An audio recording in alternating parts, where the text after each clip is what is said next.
July 7th, 2016. From El Cajon, California, this is episode 103 of You Can Bet On That. Hi, everybody. Welcome to You Can Bet On That, a podcast for the recreational gambler. My name is Mark Duvall, and sitting across from me is Dr. Mike. Hello. So it seems like the last few episodes, we've started the shows with a lot of bad news. Yep. Bad beats, or, this promotion's gone, or, things like that. Typical gambler stuff. Yeah, right. Well, I don't think we have any bad news in this Really? episode. Okay. I'm sure you'll come up with something. Yeah, there'll be something, I'm sure. But I can't think of any bad news looking through the show notes here. Anyway, let's start off with some good news that we heard from our good friend, Dr. Taylor. He was in Las Vegas. He went to the Downtown Grand, and they have restored their free buy bets promotion. Wow. Yep. I think that's strictly because of us Oh, yeah. complaining about Yeah, it's it. because we were complaining about it on the last episode. I think that's why they changed it. Yeah, that's Yeah. it. Mm-hmm. All seriousness, though, they stopped for a month. Right. 1 month. And for them to start this up again, they must have really seen a drop at the craps tables. Or they got a lot of comments. Maybe. I mean, it might have been a lot of people coming in, oh, we love that, and you hear it enough. That They're could like, be. okay, let's put it back. Keep them That could coming. be. Yeah.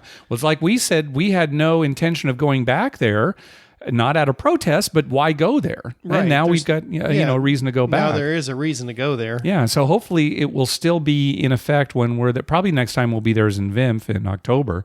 Maybe it'll still be there, and we'll take advantage of it. Yes, But, we'll definitely play there if it's there. I got to hand it to Downtown Grand. They try a lot of different things. Some are successful and some are not.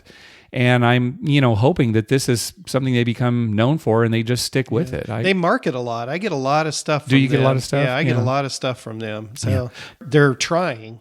But to start the promotion again so soon after they had stopped it, Right. to me means Yeah, the they must pressure have was coming seen from something. somewhere. Yeah, they saw something. Yeah. Okay, so a few episodes back, we talked about how Caesars Total Rewards had this thing called the Spring Tier Credit Bonus Offer. And it was where you would get 50% bonus on all the tier credits you earned between April 1st and June 30th. So June 30th has passed. And it was the kind of promotion where you had to opt in manually online. You actually, it wasn't like automatic. You had to actually do it. I think the opt-in was probably to make sure they had your email, because that was one of the things you had to fill in was, Right. do we have your email? But anyway, you get 50% a bonus on all your tier credits. There was a 25,000 tier credit max that you could earn. So that was the cap. Right. You're probably going to get all 25,000 based I on would assume. yeah. Yeah. I was figuring it out today. I'm probably going to be getting about 8,000 if That's I'm calculating pretty it good. right. Yeah, it's not bad at all. It's not reward credits, just tier credits to help Right. your tier level. Yeah, I mean, it doesn't really change my tier level that much. No. But for some people, it could be significant. Sure, it could boost them up to the next level from platinum to diamond or gold to platinum or something like Right. that. Yeah. Well, remember the other night, Steve was out at Terra's, Mm-hmm. and he was just trying to get to platinum. Oh, that's right. He was, Right? yes. So now, if he had opted into that, he certainly would have made it, right? That's it would true. have shot him over into platinum. Yeah, definitely. That's a good point. Of course, before we even met him, he may not even known about it, right? They didn't really publicize it much. No, and so. you had to. It all came through email too. Yes. There was no mailer, so they had to have your email. Yeah. But anyway, supposedly, everybody who took part in it, they will see their tier credit bonus applied by July 15th, which is next Friday as I'm we're curious recording to see this. if that happens. Yeah, me too. I keep watching it every day to see if it Because gets in there. You know how Harrah's goes with their. I know. I mean, And we opted in, right? You went on and opted in. So well, it had a thing on there. You just hit that said opt in, and you just hit it, and then it said you are qualified or whatever. Yeah. So I did my dad and myself. So I know my brother did it. Yeah. So We'll see. So should we've got a should week. get it. Yeah. I'm actually kind of confident that they will, but yeah, we'll see. All right. I don't know why. You have a lot more faith in them than I do. Yeah. Here's some other good news. So a while back, we talked about a case where Stephen Curry's point total for a playoff game was corrected the day after the game was played, right? They had not credited him with a basket. Yeah. So they corrected it the next day. As a result, it changed the results of the over-under winning wagers.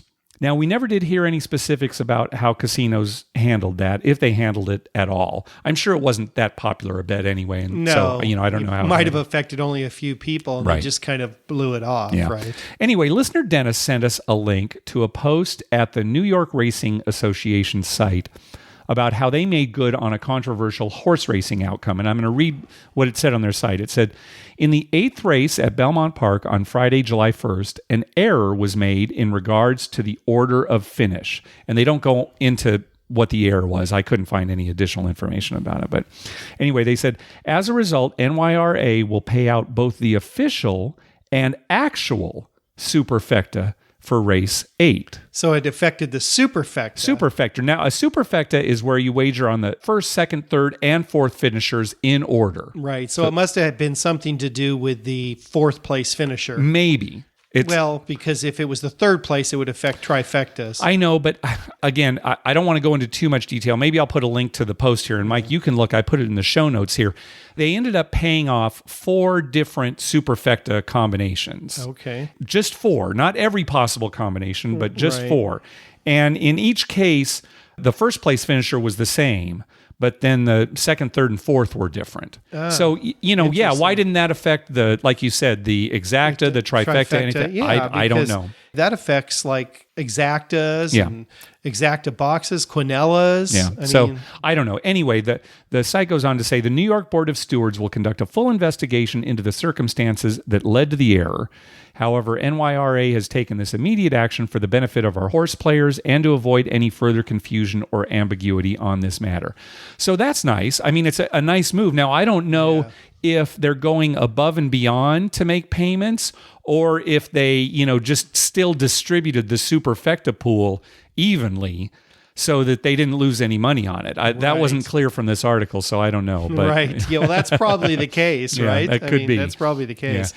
But it's interesting that none of the other bets are affected. Well, at least there was no article to that effect. Although so. the other bets may have been smaller amounts, right? I don't know if these horses were favorites or not. Yeah, I but don't if know. it's first and second, it might be a matter of just a few dollars difference. Whereas a superfecta could be a big difference. Well, and who knows, maybe they got a complaint on it. And, Yeah, somebody who bet an exacta isn't going to complain because, it's not They've that big a already deal to tore him. up But their a tickets. superfecta, hey, wait a second. I don't know. There wasn't a lot of more detail on it. Just this one. It's kind of interesting. Well, and somebody had to have kept their ticket, right? Yes, right. That's the other thing, too. How You'd would have you know, right? I don't know. Because, usually after a race ends, I didn't win, you tear up your ticket or throw it away. I don't know. That seems like maybe there was some controversy about it. So, whenever there's controversy about a race, you should hold on to your ticket. You should hold on to it until the end of the day and make sure that's the there's thing no is, do you hold on to it for a week? Usually it's just the racing day I'm and going then to you hold move on to all my race tickets forever. Don't you From always now do on. that? I'm going to do that. Yeah. I keep all my lotto tickets. Good for you. I'm waiting one day for the California State Lottery to call me up and say, you know what? You won 3 years ago. That's what they'll do. They'll know what'll happen is in about 10 years, they'll say, we're looking for the person that has the most lottery tickets, uncashed lottery tickets, Right. winners or losers. Well, I always keep mine, and everyone should, because if you get a big payout at a casino or something and you have to write off gambling debt, that's gambling debt. There you go. Yeah. So I just throw them in a box. That is true. And in all seriousness, when you bet on the California lottery, you can deduct that from your state income tax. Right, exactly. Yeah, Yeah. yeah. So if I had some gambling winnings and I had to pay state taxes, I'm going to deduct Yeah. that. So I save them all. Yeah. I do. Now I do throw them away after a year when I know they're no good anymore. But I'm not going to now. Yeah. Folks, Dr. Mike cannot park his cars in his garage. He's got a 3-car garage. None of the cars can get in there. There's so much junk. Am I wrong? You're not wrong.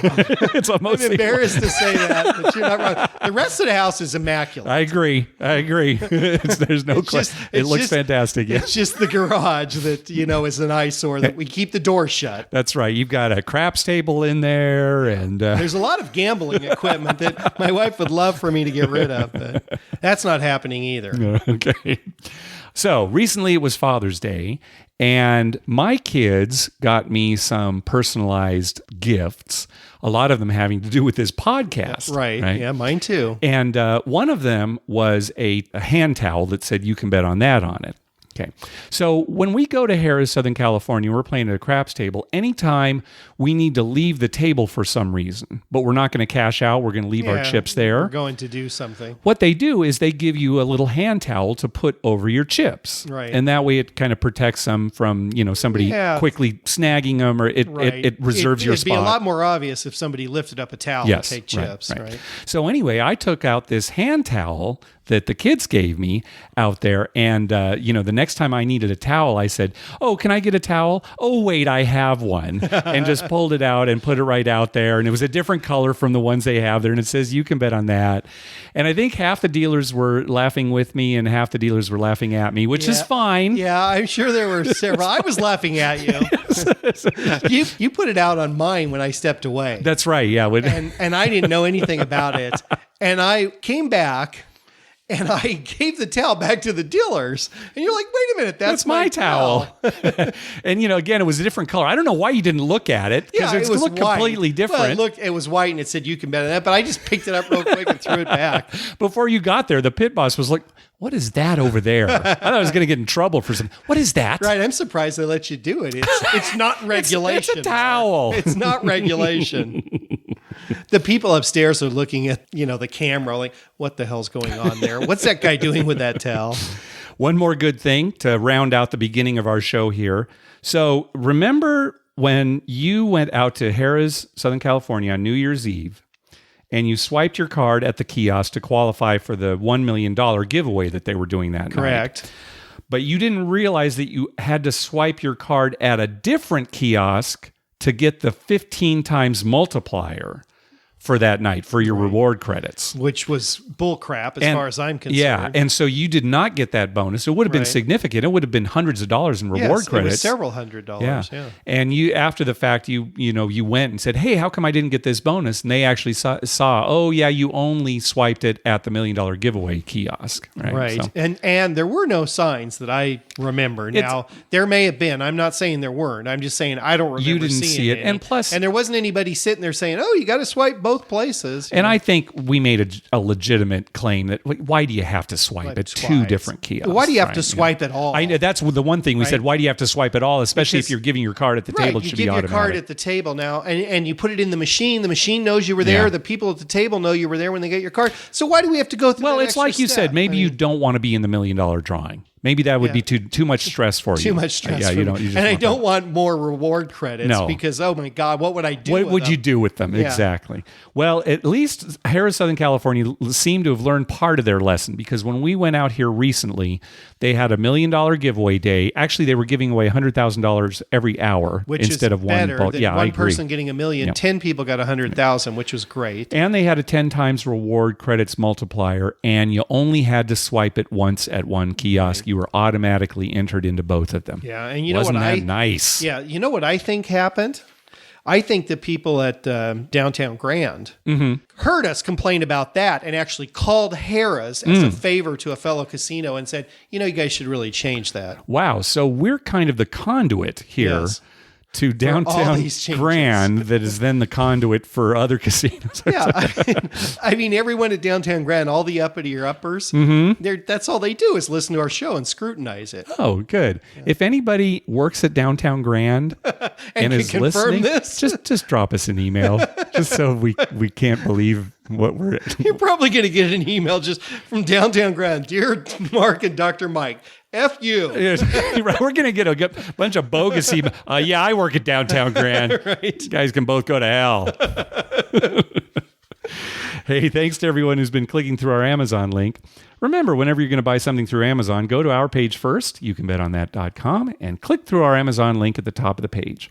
That way, when you make a purchase, we get a little kickback that helps cover the costs of hosting the show, and it doesn't cost you a thing. You'll pay the same price just like normal. So recently, Hunter, Chuck, and John from Vegas Tripping / Vegas Gang went to Macau. God, that's great. Yeah, and apparently they had a great time. They just raved about it. With a couple of exceptions, just the heat and humidity is just unbearable. Yeah, it's Southeast Asia. Anytime you're out there. And unfortunately, Hunter and Chuck had to suffer through a 3-day layover at the Shanghai airport. And were they in the airport the whole time? They actually had hotel rooms that they could go to and sleep at. That's good. But it took them about 3 days to finally get a flight out of there to Los Angeles. Wow. So Wow. if anybody wants to hear about that, on their podcast, they've got a podcast, 88 Days to Macau, and the episode entitled Shanghai. They actually recorded it from the airport, so you can kind of hear them talk about it. Anyway, while they were there, they came across a table game called Fan-Tan. It's, I guess, this Fantan. It's this kind of ancient Chinese table game that you don't find, well, you can only find in China basically now. Okay. And I want to talk about it because there's a bet at the Fantan table unlike any other bet I've ever seen. Okay, so let me explain the game. So in front of the dealer is just this big pile of buttons. Like shirt buttons. Shirt buttons. Yeah, just like, little buttons or beads or whatever you want to call it. Just a bunch of them, like maybe 150 of them. So far, okay? I love this game. Okay. So what the dealer does is she captures some of the buttons in this stack by placing a metal bowl over it. This metal bowl is called a tan koi, over a section of this big pile of buttons. And I apologize for my pronunciation on some of these Chinese terms, but this bowl is called a tan koi. Because like you've said before, you do not speak Chinese. No, I don't. Yeah, No, okay. not at Very all. good. No, All right. don't read it. Don't speak it. Speak No. it.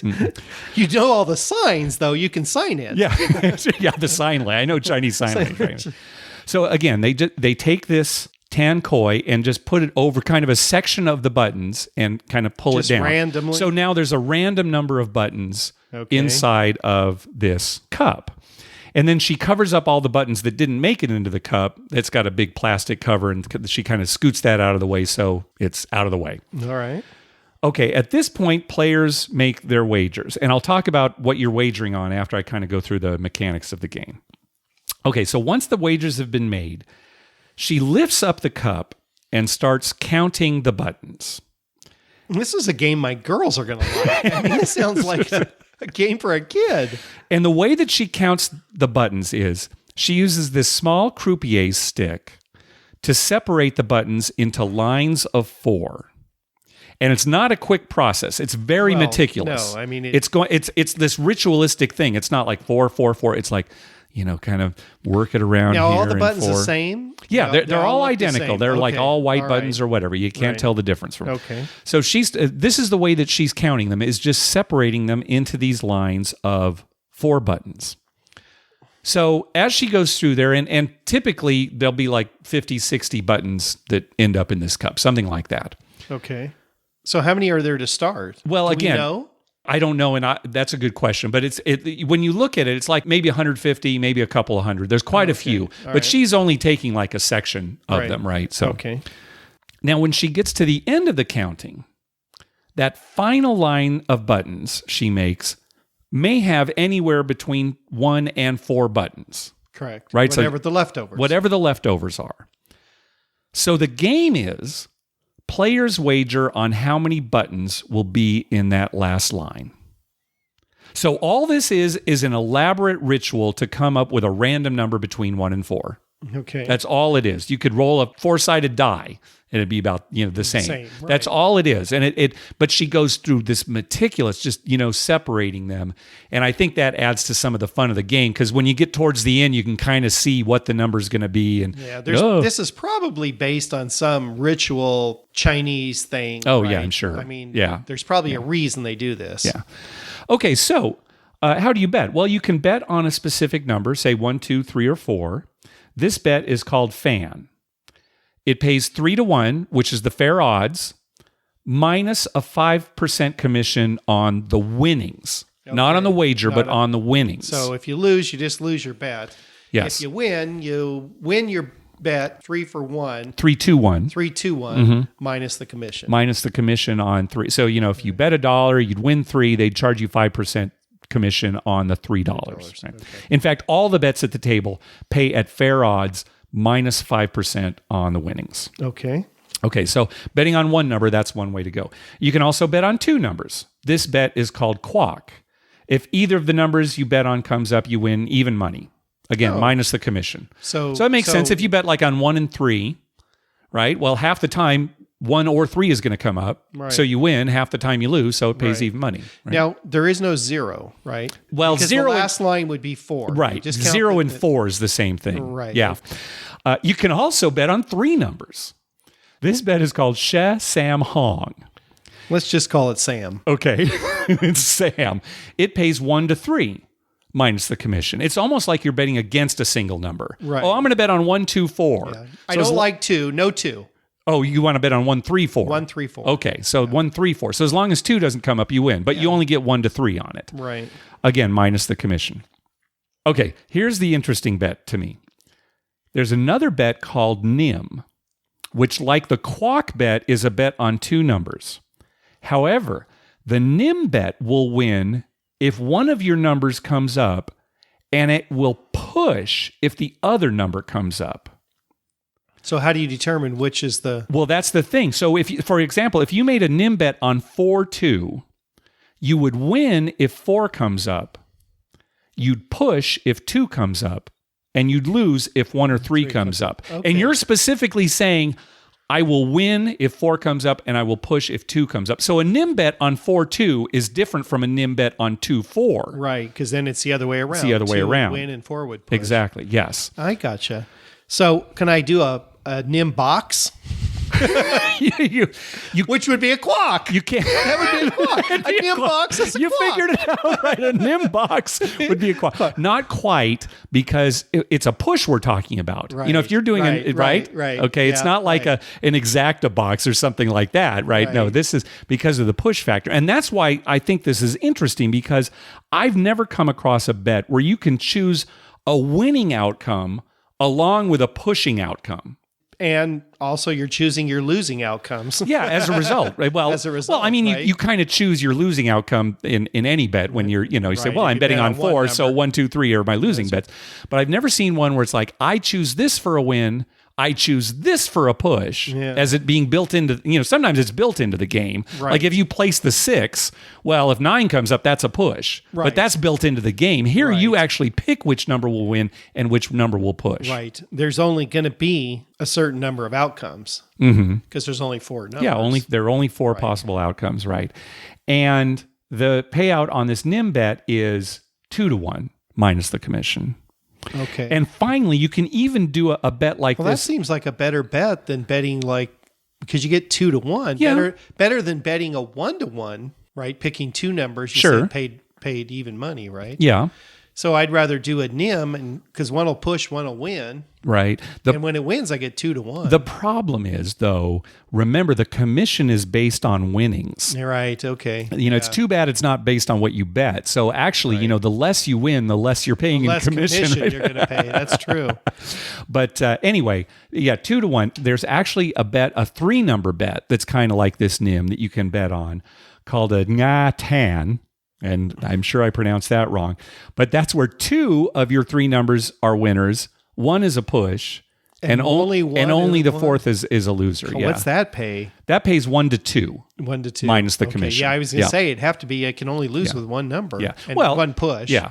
So anyway, I thought that was fascinating that there was actually a wager where you can decide, I want to win on this, I want to push on this. Yeah. Yeah. So That's interesting. That's fantastic. Now, here I've explained the game, and you probably won't find it unless you go to Macau. But Right. Take away the betting. This is a child's game. She just randomly picks a bunch of buttons. Yeah, that's now, it. could a dealer get good enough? well, where I where was they thinking would the same know thing. how many yeah. they could get and Yeah. then cheat and always say to the guy, "Oh, I'm always going to have 2 left over." Right. I mean, that's a really good point, and I'm sure with enough practice, some dealers could. So Yeah. I imagine the casino You know how watches you this get pretty. used to. I mean, I can tell you what 21 millimeters is. Yeah, 'cause you're used to- Because yeah. I do 21 millimeters. It's a real common thing in what I do. So, and some people can pick up something and know exactly how much it weighs. Sure, 'cause they pick do that all a the certain number of time. cards out of a deck. Oh, I know how many cards there are. Yeah, Right, right. It's true. If you see this actually being played, I mean, they do move the buttons around quite a bit, and even when they collect them, there's a lot of movement there. It's not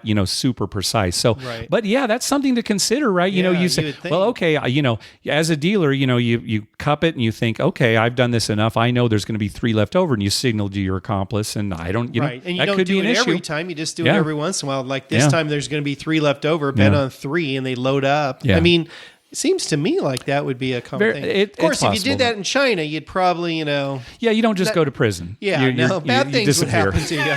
Bad things would happen to you. All right, let's move on to our voicemail hotline. Remember, call our hotline at 951-292-4377. That's 9512-WAGERS. 9512-WAGERS. And maybe we'll play your clip on the show. First up, it's Andrew. Hey, guys. Andrew from Richmond. I don't go up to D.C. to gamble often, but I'm currently on my way up. I've loaded up the podcast, and I saw the title of Dealing with Losses. I kind of feel like I should turn around right now. I've been on a hot streak here recently, and I feel like your show might jinx me. So that's all I'm going to say. I'm going to get to the casino, and I'll call you back with a trip report when I'm done. See you later, man. All right, so we'll hear from Andrew later on. That sounds like us. That sounds like us driving to the casino. Are you going to guarantee a win, Mike? Yeah, I'm going to guarantee a win for you tonight. Nice. Makes no sense. But we do it anyway. Well, we'll see if it was a jinx. We'll hear from Andrew later. See how it turns out. Right. If it's a jinx, it's me, and if he won, we know me? It's you. Okay. All right. Here's Sean. Hey, Mark and Dr. Mike. My name is Sean. I'm from North Texas, Grayson County, just north of Dallas. I really enjoy your guys' podcast. I'm new to podcasts, but I found y'all's by the 360 link and some of the other podcasts about Vegas. I like going to Vegas. I like gambling. And I really enjoy y'all's podcast. Anyways, I've been thinking about calling here for the past month, ask y'all a question or something like that. Realized a lot of the questions I would ask them to answer in another podcast. Then I actually thought of one. I was wondering if you guys, I never heard this on your show, has any dealer tip-offs or anything like that ever helped y'all get an advantage on the casino? I had an issue, not an issue, but I had something like that, or did happen like that in Las Vegas a little over a year ago at a casino, Low Rollers Casino, playing blackjack, pitch black blackjack. So you're looking at your own cards and stuff like that. One deck blackjack. And we're just sitting there having a good time, doing whatever. Nobody really in there. It's kind of quiet. And I was telling my brother-in-law that never played before, definitely never played where he looked at his own cards and never played at a real casino. And man, just have a good time. Tip the dealers. If you tip the dealers, they're easier, they'll help you out, things like that. So we're sitting there for about 45 minutes to an hour, and we're tipping the dealer, tipping the girl bringing us the beer and things like that. And then without us asking or telling or anything like that, the two dealers that were in rotation basically started helping us out to the point where they were telling us pretty much when to hold and when to fold. I had a point where, I had like 16 on my end. They had a 4 showing, so I'm supposed to hit. I'm not supposed to hit. And then it got all messed up or whatever, and I busted, I wasn't paying attention. And it came around again where they actually had a face card, and I had, like 16, 15, couldn't remember. And the dealer actually just, I was telling him to hit, and he actually just waved his hand over his cards and said, no, don't hit. I said, I didn't pay much attention to it, I was like, well, he obviously had already seen his whole card because his face card was a 10, so he knew what he had. So I just, okay, whatever. So he turns his cards over. He had like 15. Turned the next one over. Of course, he busted. And this continued for about an hour. And Sean got cut off there. He actually sent a follow-up email to kind of describe what was going on. But I think you get the gist of it there. Right. That it looked like it wasn't just the dealer giving advice like, here's how, basic strategy says to play. Yeah. Instead, it's like, I've looked at my whole card to check for blackjack. I know what I have. Here's what you should do. Right. I've never seen that. No, happen. I've certainly never had that happen to me. I've gotten advice from dealers, but not based on, additional knowledge that they have about their whole card. Yeah.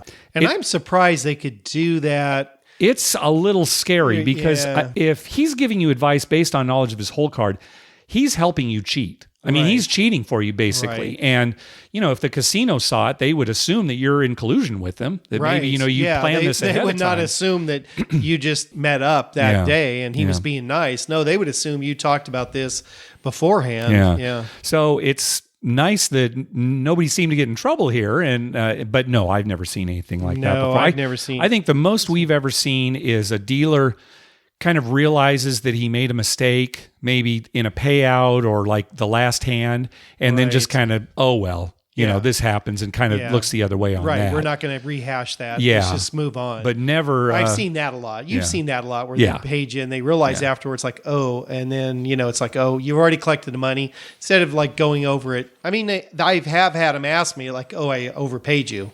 And I'm like, oh, okay, and, give it back. But sometimes they just blow it just off. say, and you can tell they realized it afterwards. Yeah. But it's like, is it really worth it for them to go back? Does it look bad for them? But but anyway, but no, not outright like that. So it's an interesting story. Yeah, that's a great story if you get away with it, I guess. I guess so. All right, let's hear from G-Man. Yeah, hey, Mark and Dr. Mike. My name's G-Man from Arizona.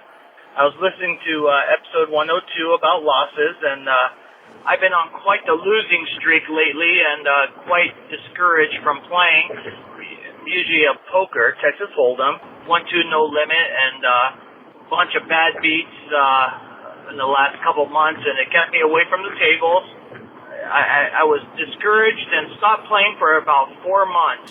So after hearing podcast 102, it gave me the courage to get back in there and get that feeling of winning again. And just wanted to give you a little recap from my Harrah's auction run.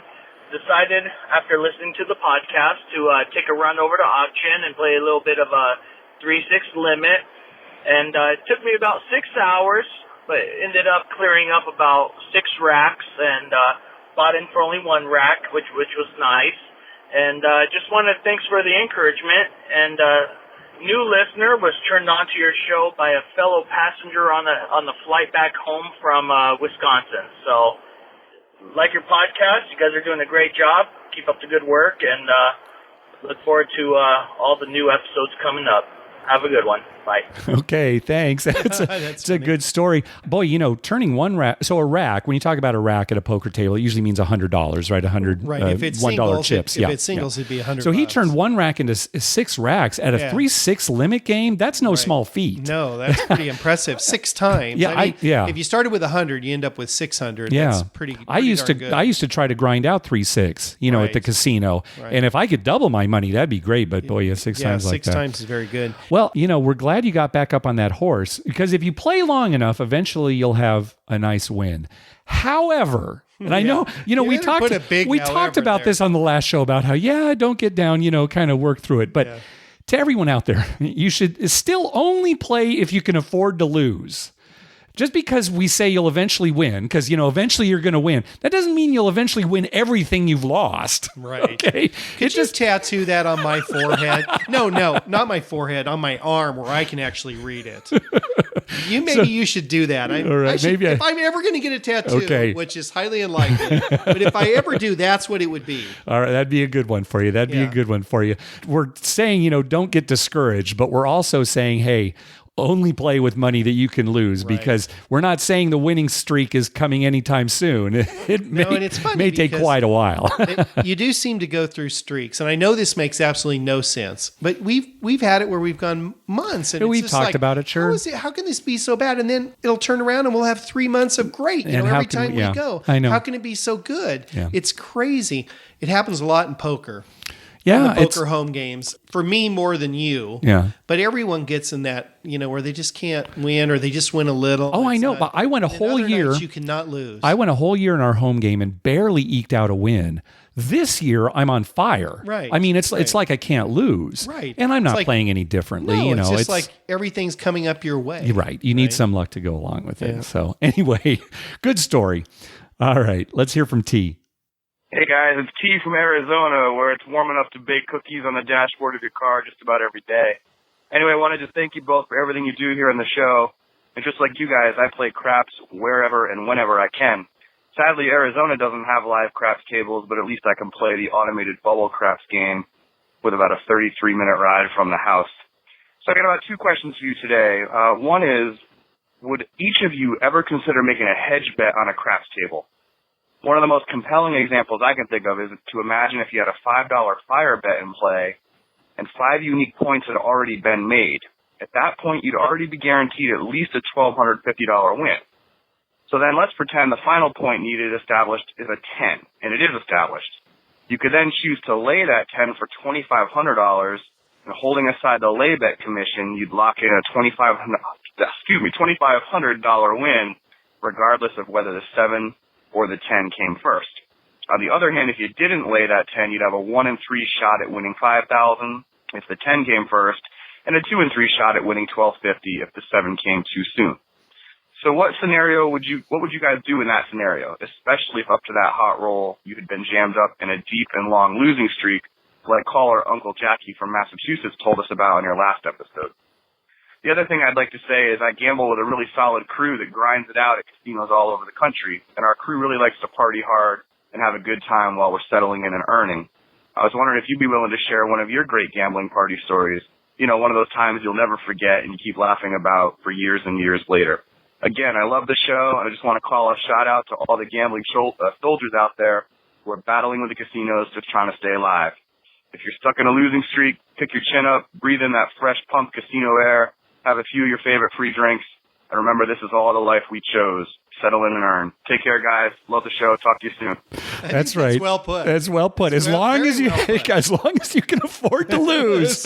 Right. But no, that's true. This is the life that we've picked for ourselves, and this is how we live. Yeah. Now, what did I always used to tell you? Now, this is going back many, many years. I mean, even back into our late 20s, early 30s. Okay, what would I tell you all the time? Well, tell me. I don't remember. We'd have a big loss, and Yeah. I turned to Mark and I said, "This is what we do." That's right. I would always say, "This is what we do. This is what we do. This is what we do." Hold your chin up. That's This is true. what we do. Sometimes, it works for us. Sometimes it doesn't, but it's what we do. It's what we do.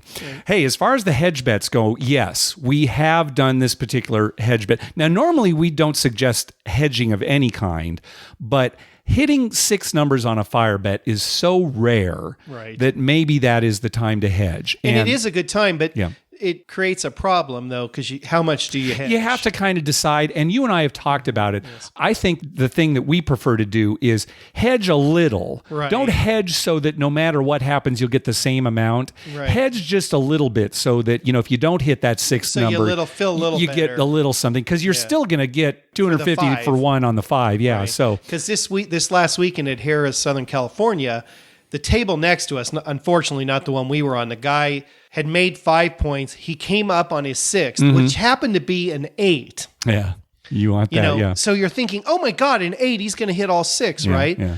Well, only one person, there wasn't a lot of fire bet money on it. So I understand that. But one person did lay $3,000 on the 8. Yeah. Now he's only going to win $5,000 because it's a $5 maximum bet. Yeah.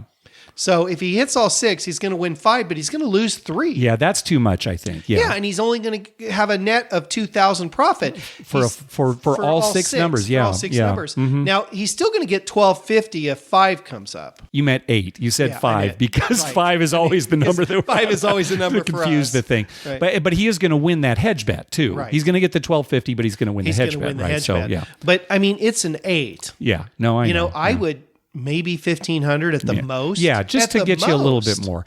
Right. Now, we've been on a 6th number 3 times. The first time it was on a 5 at Bally's, and it Correct. didn't even occur to us to hedge. No, right? no. We were so excited. Well, she made him really fast, Yeah, too. she didn't roll the 5. The second time was when I was rolling, and again, it was up on a 5.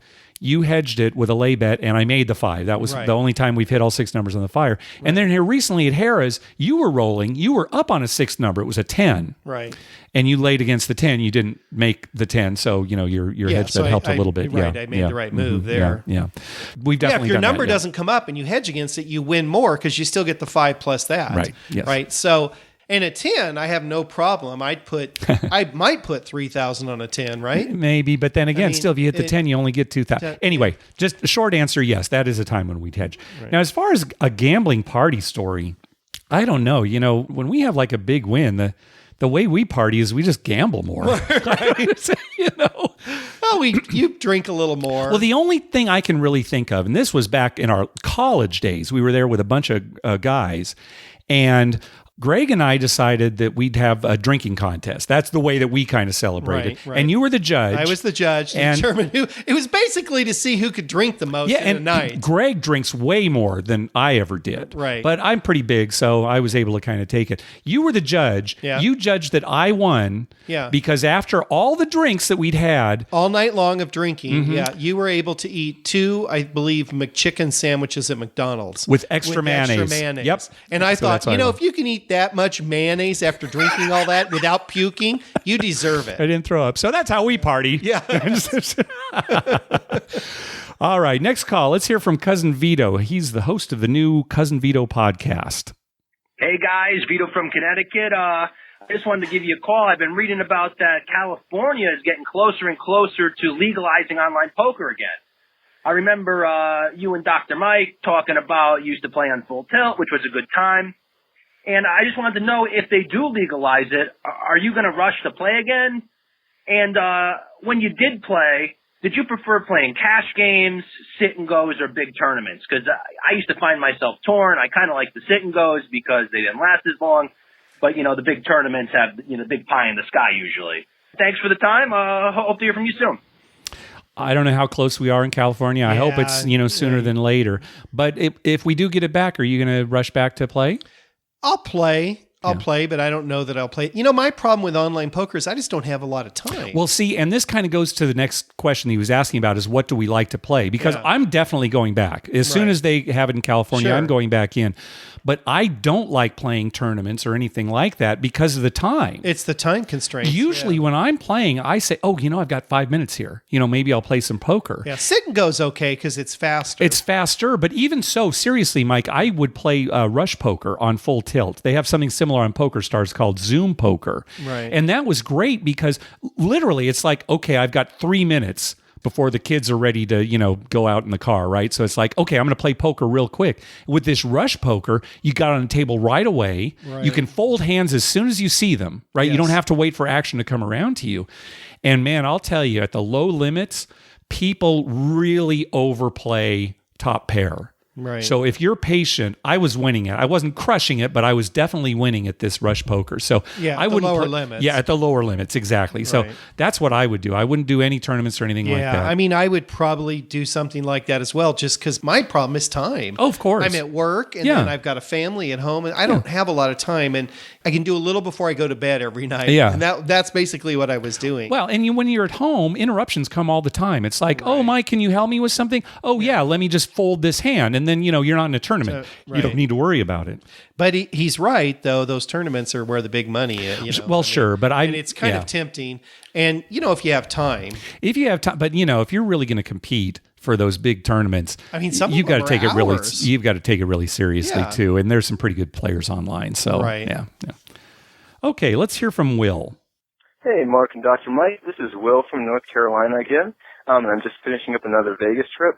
And I had a question. I guess it applies more to Mark than it does to Dr. Mike, because it has to do with staying disciplined at the craps table. Because what I've noticed is originally when I started playing craps, I was very conservative. I pretty much always made pass line bets, come bets, some place bets, single odds usually. And it was really fun because I got to stretch out my play a really long time, which was always kind of my original goal. But recently what I've noticed is I've kind of gotten roped into making some of the bets that aren't quite as good. Like I'll make the feature bets sometimes, or I'll throw out the hard ways. And they're really, really fun, and I have a really good time. And one good thing I am good at is sticking to my bankroll. I never go beyond my set limit for the entire trip. And I have a really fun time making those bets. But the problem is I realize that a lot of times I'll end up running out of money before my trip is over with, kind of like you guys talked about a few episodes ago. And the problem is that I end up, not being able to stretch my play nearly as much. So I was wondering, Mark, if you have any kind of mental tricks you use as you're playing to keep yourself disciplined, or even Dr. Mike. I mean, I know you play more haphazardly, but maybe you have a system for like when you parlay or when you press your bets. And I was just wondering how you guys stay disciplined at the craps table in order to stretch out the play. Because, there's kind of pros and cons to each. I like playing a little bit riskier because then you have that monster night that I had this first night where I quadrupled my buy-in. But in the rest, the whole trip has been pretty ugly, and I've really lost very quickly. And now here I am on the last night. I don't have any money left to gamble, and that's okay. But I was wondering what tricks you guys use to stay disciplined. So I appreciate it, guys. Thanks. Bye. Yeah, this is kind of tough. It's a very tough question. Because, it's hard to say, well, act like this, don't act like this. Yeah. I guess one thing to keep in mind is that if you are playing very disciplined and just making the same bets every time, and let's say you're somehow missing out on, a bunch of hard ways, or there's a bunch of things happening that you're just not taking advantage of because you're staying disciplined. Yeah, that is kind of annoying and it hurts. But I'll tell you what hurts worse is when you start making bets like that and none of them are working for you. Right. So if you can kind of keep that in mind, that's one thing. Well, I think you have to decide before you enter into any gambling situation, what am I going to do? Am I going to be disciplined? Am I going to stay this? Or am I just going to go out there and, give me a 12, every roll. And if I lose, I lose. And then you got to get that clear in your head that, you could lose going crazy. Yeah. But if you're okay with that. That's the thing. Yeah. If you're okay with it. If you're okay with that, then go for it. And if you're not okay with it, if you can honestly say to yourself, no, I wouldn't be okay with that. I wouldn't be okay the last day having no money. Yeah. Then you have to be disciplined and you have to keep reminding yourself, stay disciplined because I want to have money that last day. Yes. But a lot of people will do this. They'll budget out so much a day. Sure. Right. Or so they're certain they have maybe enough you take a certain amount of money, you put it in an envelope. This is Saturday. Right. You put some different money, you put it in an envelope. That's Sunday, right? You don't open up those envelopes. I know that's hard to do. It's very hard. It's impossible for me. A lot of forward envelope opening happens when you're on a trip, but it's a good way to do it. I don't know. One thing you might want to try to do is before you start a session, review the math on those so-called fun bets. Now, for example, if you always bet $5 each on the all small tall, so $15 total, you'll lose about $15 per hour, depending on, how fast your table is moving, but about $15 an hour you're going to lose making that bet. Okay. On the other hand, I think it'd be more than that, but because every once in a while you hit one of the big ones, right? And that, so, again, this is an average over a long period of time. Yeah. Right. Typically you won't hit any of them. You're going to win. You're going to lose quite a bit more. You're going to lose quite a bit more. This is just the average. But that is a good point. When something has a variance like that, you can have big swings up and down. Right. On the other hand, with a pass line bet, let's say you just put $15 on a pass line bet, you're going to lose about $5 an hour. Yeah, and that's more likely to happen. The variance is not nearly as much. Right. So in a short time, let's say you're only playing for a couple hours, that's more likely you're only going to lose $30 on the pass line. Yeah. So, like in 8 hours, you will have lost $120 on the all small tall, but only $40 on the pass line. Again, these are just averages, but if you're talking about averages. It shows you the difference. Yeah. Now, I've shown Dr. Mike how much he loses on prop bets as opposed to just pass line and come bets per hour. I've actually shown it to you. Yeah, you print it all out. It's staggering, Mike. And I know the math, and you show it to me. And you know what I do? I look at that. I agree with you that that's what's going to happen. I rip it up and throw it out the window. Because you like to make the bets, and that's fun for you, and you understand that. Okay, yeah. And I'm okay with losing. Yeah. I mean, actually, right today, I'm not so okay with it. It was a rough weekend last weekend, folks. We'll tell you right now. It was rough. Let me just take a second and tell what happened. All right. Here comes the bad news that I knew was eventually coming.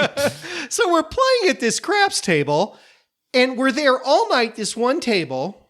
And, it started off okay, but then it got to a point where it just was bad. I mean, just bad. Yep. And finally, we're out of money. Yeah. I got to the point where I don't want to lose anymore. You got to the point where you don't want to lose anymore. No. And so my dad was playing with us. He had lost his bankroll. Yep. I had lent him some money and he had lost that. And it was like, okay, we've had enough. Yeah. We're done. Yeah. So we color up what little bit we have left. You and I go to the cashier. My dad sits on his scooter next to the table because I'm cashing his chips. And then we had some other errands to run. Yeah. While we were gone, the very next guy. Yeah. Now, there was only me, you, my dad, this guy, and another guy. Yeah. So we leave, the three of us. There's only two guys. Yeah. The very next guy gets the dice.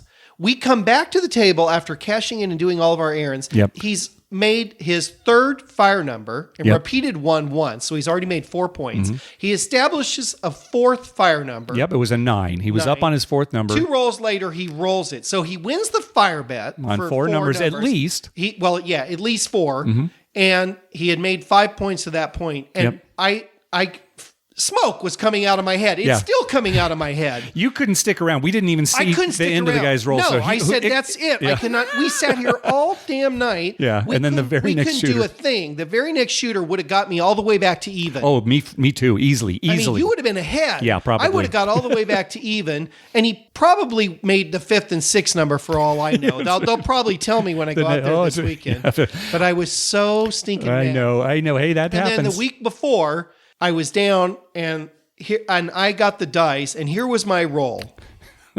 I came out with a point of 5. I rolled a hard 10, then a hard 8, then a hard 6, then a hard 4, and then 7 downs. Yeah, so the way that you're playing, you've gone up on like 2 come numbers that don't repeat. You've parlayed your hard ways that don't All repeat. of them. So all you've done is lost a ton of money, Right. more than you could have in any other circumstance. And my wife's standing next to me, and after I rolled and I made that hard 4, I turned to her and I said, "This is going to be the roll. If I repeat any of these hard ways, I mean, it was going so well." And then boom, 7 out. I'll tell a story about this last weekend too. You know, we were talking on the last episode about switching between pass line and don't pass, right? And I've noticed the last few weeks, then when you're away from the table, it gets really cold. Yeah. It's not necessarily hot when you're there. It can be hot or cold, but when you're away, it's cold. Yeah. So this time you left the table. You went to do some errands, and I said, "Okay, I'm going to the don't." I won every single bet on the don't while you were away. I know. Every single bet. Isn't that crazy? So stupid. Yeah, you shouldn't have switched back. Yeah, no kidding. If I'd stayed on the don't the rest of the night, it would have been fine. Okay, moving on. So we got an audio question from Michael over at Vegas Bright. Let's hear from Michael. Hello, Mark and Dr. Mike. This is Michael Movestro from the Vegas Bright podcast and vegasbright.com. I'm a longtime listener and a first-time question asker. I was at the Mirage playing video poker, and I tend to play video poker everywhere when I'm in Vegas. And I've been playing for years now, and, I feel like I'm due for a royal flush. So I get a hand in front of me, Ace of Hearts, 4 of Hearts, 6 of Spades, King of Hearts, Ace of Clubs. Now, typical jacks are better. Of course, I should be holding down the Ace of Hearts and the Ace of Clubs, but I really want that royal to happen. So I've kind of changed up my gameplay where if I see an opportunity to help a royal happen, I will opt for that option instead of holding down the guaranteed jacks or better. So instead of holding down the Ace of Hearts and the Ace of Clubs, I would hold down the Ace of Hearts and the King of Hearts to sort of try and help that royal along. My question is, am I helping it or hurting it by trying to help the royal along? Should my best option should just be hold down the guaranteed jacks or better? I'm curious to know what you guys think, and I look forward to your advice. Thanks so much. All right, Mark is going to go through and explain all this. Yeah. But I haven't read it. Okay. You've got it written down here. Mm-hmm. But I'm going to tell you just empirically. Yeah, I mean, just from what I think in my head. Okay. All right. Hold the aces. Okay. That's what you figure you should do? Hold the aces? Yeah, hold the aces, go for the guaranteed win because it's just too hard to get that royal flush. Now, it's different if you've got 3 to it or 4 to it. And that it's might be different if you story. have 4 to it. Yeah, okay. That's true. 4 to it. Well, you have 4 to it, it's a no-brainer. Yeah, right. Right. If you have 3 to it, I can understand people staying. Now, I don't know. I haven't worked out the math, and it's probably not that good. But, yeah, I don't know. In the long run, that just seems like it's going to kill you. Okay, now you explain it and tell me what I should do. Okay, so now if Michael is asking, okay, is he helping his chances of hitting a royal flush by holding the ace and king? Well, yes, because your chances of hitting a royal flush by keeping the 2 aces is 0. Right. Can't make a royal flush with 2 aces. And your chances of hitting a royal flush by keeping the ace and king of hearts is 1 in a little over 16,000. So it's still pretty rough, but it's not 0. So if you only hold on to cards that make it possible to hit a royal flush, yes, it does increase your odds of hitting a royal flush. Eventually. And it increases the chances of it happening sooner than later. Okay. That I'll buy. Now, are you helping your chances of winning at video poker? Absolutely not. No, your goal at video poker should not be to make a royal flush at all costs. You just think you should let it happen when it happens. Yeah, I mean, there are times when you do hold it, but there are times when you don't. And when you have a pair of aces is definitely a time when you don't go for the royal flush. Like you said, you're guaranteed to at least get your money back on a Right. jacks or better And you machine. can get trips and you or could two get pair. more. Right. Now, how bad is Michael's example? On a full pay $1 jacks or better machine, where you're playing 5 coins, so $5 per hand. If you keep the pair of aces, the machine will pay back an average of $7.68 in the long run on that hand. You know, you're guaranteed to at least get your $5 back. Sometimes you'll improve to 2 pair, trips, full house, even 4 of a kind. So $7.68. Now, what that means is $2.68 profit. Because you're getting your $5 back, And this is plus in the an long additional run. So in the long run. You're talking about, say, 1 million pushes. Sure, in the long run, $2.68. If instead you hold on to the ace and king of hearts, the average return on your $5 in the long run is $2.48. In other words, you're losing $2.52 each time you play that hand in the long run. So it's a huge mistake. And the mistake is even worse on bonus poker or double double bonus machines, because 4 aces, pay so much. quite a bit more. Right. And, when you hit those 4 aces, when you hold on to a pair of aces, every once in a while you hit those 4 aces. So it's even worse on the machine like that. So if you want to play so that all you're concerned about is getting that royal flush, go ahead if you find fun in that. But keep in mind that you'll be losing way more money in the long run if you play I can that way. understand what he wants to do here, though. Of course, sure. because We've never hit one. We play a fair amount of video We poker. play a fair amount because all our free play goes to video poker. Yeah. So yeah. I mean, we're playing a fair amount of video poker every week, and we have not hit one. And No. I've been dealt 4 to it, and not hit it. Sure. We've plenty of times had 3 to it and not hit it. So, and meanwhile, our friend Mary was dealt it. And her husband was dealt it Yeah. at the airport. I know we've said this before, but at the airport? They're Irish, so you got to Oh, luck factor of the that Irish. into, Okay, yeah, I guess that's it. Okay, thanks for the question, Michael. All right, you want to see how Andrew did? Yeah, let's He see. was worried about driving out there after. I've been praying for him All this right, whole time. Here, let's find out what happened. Hey guys, Andrew from Richmond calling back with a quick trip report update from DC and Maryland. I definitely lost at first, but I followed Dr. Mike's great advice of going to the ATM to chase your losses. Excellent. And it definitely paid off. I won about 5 times what I initially came in with. So, anyway, love the show, guys. Look forward to next week. Hopefully it's a longer episode. All right, So there you Andrew go. became the first person in America to listen to me. Oh my God! Went to the ATM. Yep, good Something for that him. we don't necessarily suggest, but if you can afford it, if you can lose it, If you can lose it, go to the ATM, get your ass in gear, and take them for everything they're worth. Okay, that's going to do it for this episode. Hey, we want to thank some people for some PayPal donations. First of all, Ethan, he was the one who last week we were talking about that blackjack challenge, where he Right. went with his friend on that. He also sent us a video that he took of the Riviera implosion. He was there for that live. right. So Did you thanks put for that that. on, No, I should. I should. Yeah, I'll look into maybe posting that. Yeah. Also, thank you, James. He says, thanks for the great podcast. Headed to Las Vegas for our 11th wedding anniversary. So great. Congratulations on that. And finally, Dr. Taylor, you know what he did? He went to Vegas and he contacted us and he said, hey, let me know what Padre game you want me to bet on while I'm here, and I'll make a wager for you.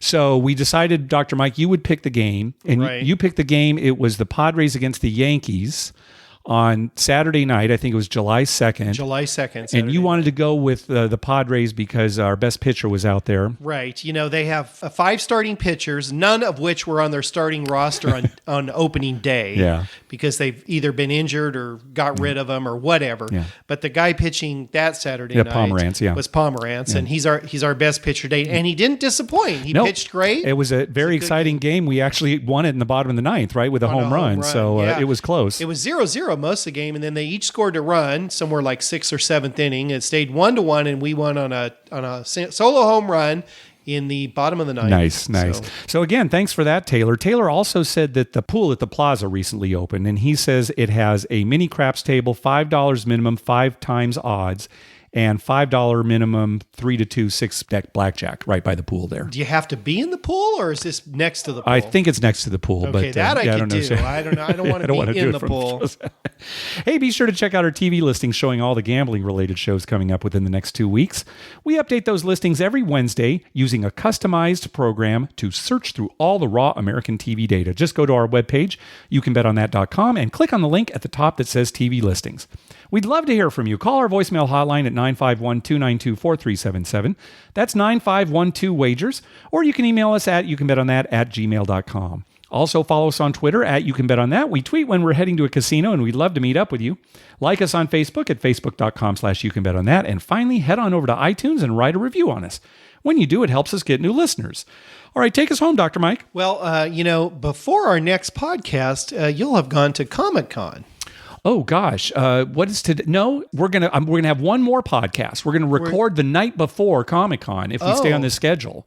Yes, because Comic-Con. Aren't you going to Wednesday though? No, we didn't get Wednesday. We couldn't get the preview night tickets. So you're going Thursday. So Thursday will be our first day. So we will record that day. We'll record, or gosh, maybe we'll record early. We'll talk about it, but we will have one more podcast coming out before Comic-Con. Okay, well that's what I wanted to talk about. Okay. I wanted you to tell me what's the big thing at Comic-Con. All right, well let's talk Star about Trek. Let's talk about it on the next episode because they still haven't released the schedule yet. Of course, Star Trek's going to be there because the new movie comes out that same weekend. Yes, I know there'll be talks about the Rogue One and all the Star Wars stuff and everything. Stuff. So. I heard today, though, on the radio that they are going to have a Star Trek panel with Shatner. Oh, good. And I think several other people and the guy who directed the new movie. Mm-hmm. But also on that panel, Jerry Ryan. Oh, there you go. 7 of 9? 7 of 9. All right. Yeah. And, for those of you out there who know what Jerry Ryan looks like, that's a reason to go to the panel. All right. Very good. Do you have tickets? No, they haven't. Unfortunately not. Maybe you'll get some here before too long. I might get some, but I kind of doubt it. You have to look into them. Yeah, my wife's not real interested in going again because it's such a huge crowd. Yeah, I mean, and I probably only crowded. go one day. Yeah. Well, if you get a ticket, let me know. Maybe we can go to a panel or two. So, all right. Thanks for listening. Good night.